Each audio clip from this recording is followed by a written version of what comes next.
Presidential election, and as Nigerians go to the polls, many are not yet clear as to the constitutional requirements of the declaration of a president-elect. Also, what is required for the declaration of a runoff by the electoral body, INEC? Well, joining us now for these and other issues is Senior Advocate of Nigeria, Femi Falana. He's also written to the CBN to demand details of the Naira notes distribution. Honorable Silk, thanks so very much for joining us. Thank you very much. I can see you are in a very combative mood. No, not quite. Not quite. Okay, let's start not on so much of a lighter note, but let's look at the constitutional requirements of declaring a president, particularly at this time that political pundits are forecasting if you don't win at the first ballot, there's going to be a runoff. Tell us more, please. Well, the Constitution requires that for a clear winner to emerge, you must have recorded 25% of the votes in at least 2/3 of the states. And of course, the majority of lawful votes. There is a problem with respect to the interpretation of 2/3. 25% of 2/3. That's, you know, will easily remind you of 12 2/3 during the Second Republic. Yeah, but the court has already established the principle that you cannot factionalize a state. So we're talking of 24 states. All right. Out of 36.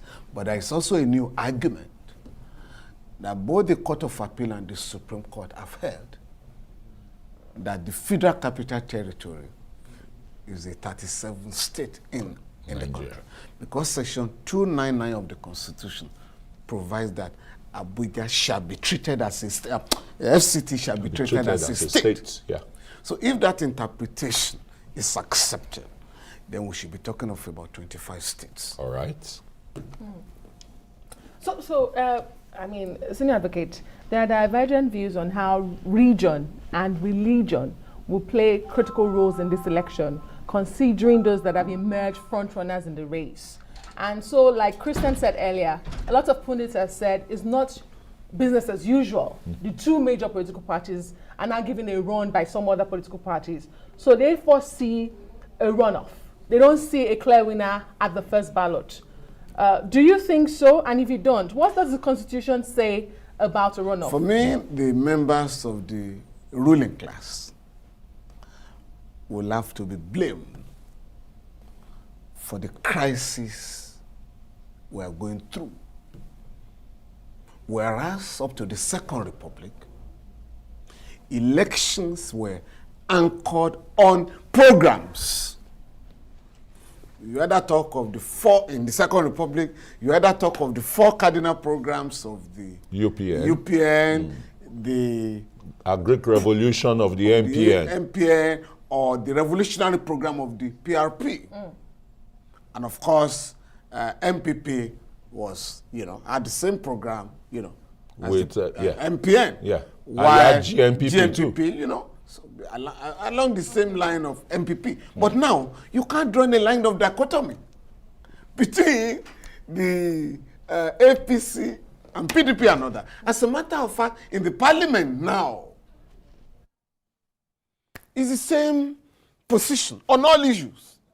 Whereas in the Second Republic, you could predict that the PRP and the UPN will vote the same way, while the MPN and the MPP will vote the same way. But the dichotomy is gone. And that is why people are now embracing religion or ethnicity, because you're not addressing the problems confronting the people. But talking about, the whole idea is that if a clear winner does not emerge in the first ballot, assuming a candidate scores the majority of lawful votes, while another one meets the territorial spread, you may have a runoff. A runoff. Now, if I just ask you very quickly, From your assessment, of the political terrain, who do you think are the two likely candidates to head for this runoff, if there's going to be one? Frankly speaking, I haven't. No, I know you're not a political pundit. No, I haven't had the time to conduct an opinion poll. So I'm not in a position, frankly speaking, and I'm not a pastor, who can say that the Almighty God, Prophecy. in my dream, you are not a I saw the Almighty God who said his candidate, you'll be that will win. You are not a modern day Nostradamus, right? No. I'm not a psychologist, Okay, so even though you might not be able to predict, you don't have a crystal ball, and you say you have not paid enough attention to what's going on, how would you describe, I mean, you're a Nigerian, you're also a senior advocate of Nigeria. How would you describe the mood of the country barely for 5 days to the election? By now, Nigerians will have been fully prepared for the election. You think we're not fully prepared? Unfortunately, there's no indication. Up till now, people are still saying, will the election hold or not? But the chief of defense staff reiterated today for the umpteenth time, along with military chiefs and the chief of the police, released a statement last week and that said the election will hold. The chief of defense staff, with profound respect, has no business with respect to our election. I mean, I was very embarrassed when I saw No, but they serve as buffer. Please, when I saw the Inspector General of Police, standing, by his right hand, you can see. And the man is talking. No, we are under a democratic system of government. Yeah. It's the Inspector General of Police that should be speaking for the security people, because it is the police under the law that will man the post. The army, the armed forces, are only asked to stand by. In other words, if the police cannot police the booths, you may then invite the military. But in this case, the country is shut down on the day of election. There is restriction of movement on the day of election. So the armed forces have no business with our elections. And please, let us all appreciate that we're operating a civilian dispensation whereby the military must go back to their barracks. And that is the law. Under Section 217 of the Constitution. Even with the state of insecurity in the country, did the police... The government has put them, you go and fight, go and conduct counter-insurgency operations. And where you have gunmen and others, disturbing the peace of the society, take care of that. But when it comes to election, we must allow the Independent National Electoral Commission to take charge. So when you say the army says there, or the armed forces say, or their leader, we are ready for the election. What's your business in the election? What we should be, the person that should be doing the talking now is the INEC chair, who, again, the INEC has said, we need cash to take care of some logistics. Has the money been released? No. Even the armed forces, the NSA spoke, I think the other day, we are conducting counter-insurgency operation. We can't ask the soldiers to leave the battlefront and be looking for POS or ATM. So we also need some cash. These areas have to be addressed. And for the masses of our people, it is only when you have access to your money that you can be happy and ready for election. Right now, on that day, there are people that will want to transport themselves, hire vehicles to take them to where they are going to vote. You guys in the media will have to cover the events. So we must be ready. And people are dying in the hospitals because they have no access to their money. So all this will have to be taken seriously. But you know our problem. Head or tail, the masses of our people must suffer. Some people have hidden billions of naira at home, so we must suffer for it. We have now given out new notes. The central bank governor says the same political elite have captured the new notes. So why must the people be punished? And the president again released the message even from Addis Ababa saying, please be patient with my administration. we are doing all to mitigate all of these concerns. So he understands that they are concerned. There is no basis for the appeal for patience. I would like us to go back to the constitutional matter for the elections because we need to get all this grounded. Yes, please. The Constitution has said for you to emerge the president of Nigeria, you must meet the majority spread, and you also talked about the majoritarian, exactly, regional spread. But in the case that we have that runoff that you talked about, what does the Constitution say? Who are those two that we qualify to emerge for that runoff, constitutional-wise? The circumstances that would lead to that. For instance, I've said, if a candidate meets a requirement, say, the territorial spread, I have won in about 24 of 25 states. That's one. Two, if another candidate scores the majority of lawful votes.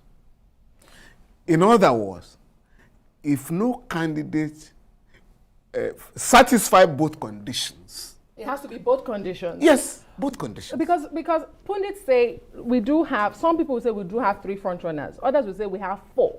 Pundits have said they don't see a situation where anybody can win the majority votes in the first round outrightly, because these votes are now torn between regions and religion, the major factors that may be playing, and of course age and other things that may be playing into this election. So in a situation where 4 of them, for instance, split the majority votes, does that qualify for a runoff? Because the second condition has not even come into the picture. As far as the law is concerned, it's likely to be the 2. It's likely to be, we should be talking of 2 candidates. If you are then going to have a runoff, there will now be negotiations between the 2 leading candidates who are likely to go to what you used to call the electoral college, now appealing to the other that may have fallen by the wayside to give them support if you are going to have a rerun, of a fresh election. So that's the position. But I can't see a situation whereby the 4 candidates, or according to you, 4 leading candidates, or 3, or 3, will meet the requirements. As things are, you should be talking of 2 at the end of the day. So once the 2 cannot meet the 2 requirements, then you are going to have a fresh election. Tell us the likely 2. No, I cannot. Frankly speaking, I'm not going to do that. Unlike you have the liberty to engage in speculations. I'm a lawyer. I deal with evidence. No, we're dealing with evidence. I don't engage in conjecture. You are evidential to the discussion here as a Nigerian, as an elite. Yes. You might be apolitical, but you have your sympathy. For instance, I may tell you, I don't even agree with your own analysis of 4. How many leading? There may be some people from the rear. Dark horses. Of course, you may call them dark horses. We may have surprises in the election. There are some of them who are going to take control of their area. All right. Some will have territorial spread. So, as the Americans will say, it's too close to call now. So that would be your conclusion there. Yes, now. please. Okay, let's move on to this issue of monetary powers and laws and the rest. What is the power of state governors, for example, on monetary issues? Is it not, an issue of, the federal government, the Central Bank of Nigeria particularly, that has that power to decide the issue of econometrics and what have you for the country, for the federation? Legislative list, for currency. There is a body, constitutional body, known as National Economic Council, headed by the Vice President. All the 36 state governors are members. The governor of the Central Bank is a member. The Minister of Finance is a member.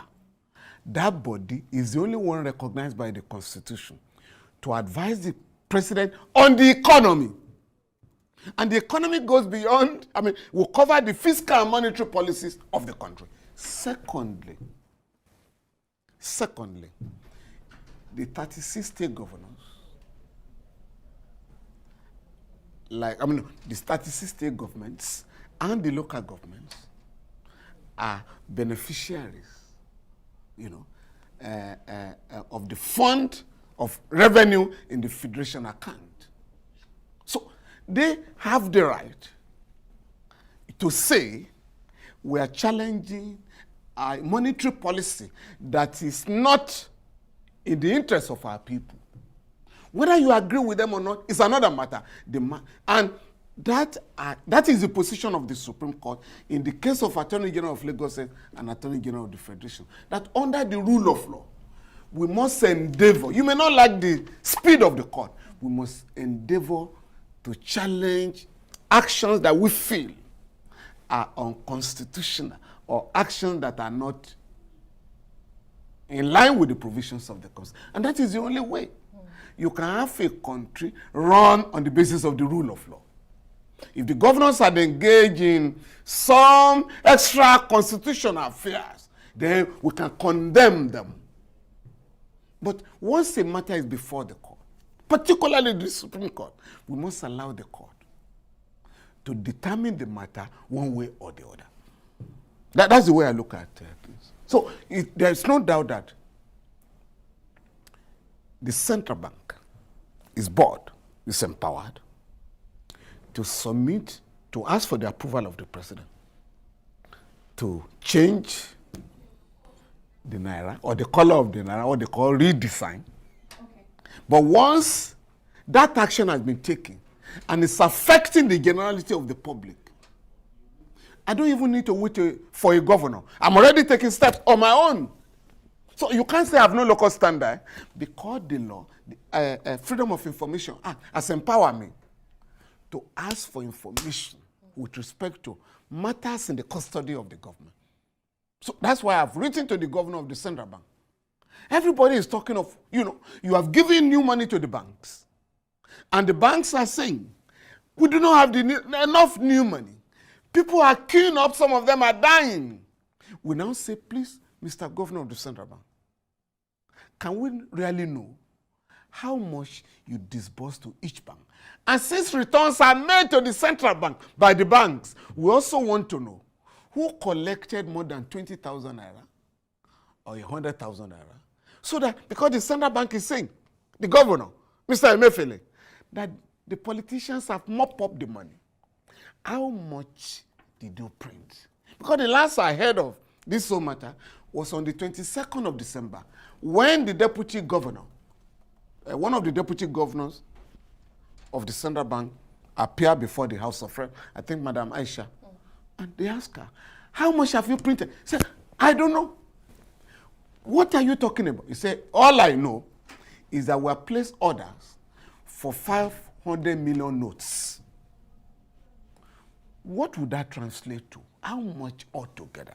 And the last we heard on this amount is that the governor of the central bank has now predicted that by the end of February, between 700 and 800 billion naira will have been distributed. So we need to know, so that we know where the problem is. Okay. Can we just put you on pause there? Because this one got something to inform Nigerians about Section 131 of the Constitution. 134, of the Constitution. As regards, the requirements for a presidential candidate, again, it is very crucial to understand these matters. Yeah. So the section of that Constitution, of the 1999 Constitution as amended, Section 134, says that a candidate for an election to the office of the president shall be deemed to have been duly elected where there have been only two candidates for the election. He has the majority of votes cast at the election, and he has not less than 1/4 of the votes cast at the election in each of at least 2/3 of all states in the Federation and the Federal Capital Territory, Abuja, which is said. Well, a candidate for the election to the office of the president shall be deemed to have been duly elected where there have been more than two candidates for the election. He has the highest number of votes cast at the election, and he has not less than 1/4 of the vote cast at the election each of at least 2/3 of all states in the Federation and the Federal Capital Territory, Abuja. I like your side, I see you're not in agreement. Well, in a default of a candidate duly elected in accordance with subsection 2 of that section 134, well, there shall be a second election, that's the runoff, with accordance with subsection 4 of this section, at which the only candidate shall be The candidate who scored the highest number of votes at any election held in accordance with the said subsection 2 of the section 134 and 1 among the remaining candidates who has a majority of votes in the highest number of states. So, however, that where there are more than one candidate with majority of votes in the highest number of states, the candidate among them with the highest total of votes cast at the election shall be the second candidate for the election. So some clarity there as to how they emerge. So let's go on. In default of a candidate duly elected under the foregoing subsections, the Independent National Electoral Commission, which is Nigeria's electoral body, shall within 7 days of the result of the election held under the said subsections 2 and 4, arrange for an election between the two candidates, and a candidate at such election shall be deemed elected to be office of the president if he has majority of the vote cast at the election and he has not less than 1/4 of the vote cast at the election in each of at least 2/3 of all the states in the Federation and the Federal Capital Territory, Abuja. So, Senior Advocate of Nigeria, that sort of gives us an insight into the process of not just only the process, but the situation that would lead to the emergence and the requirements. Yes. So it's not just any two, there are conditions for them. Yes. Interesting. Yes. And you say we are not likely to go into this, or do you think we're going to go into this? From the look of things,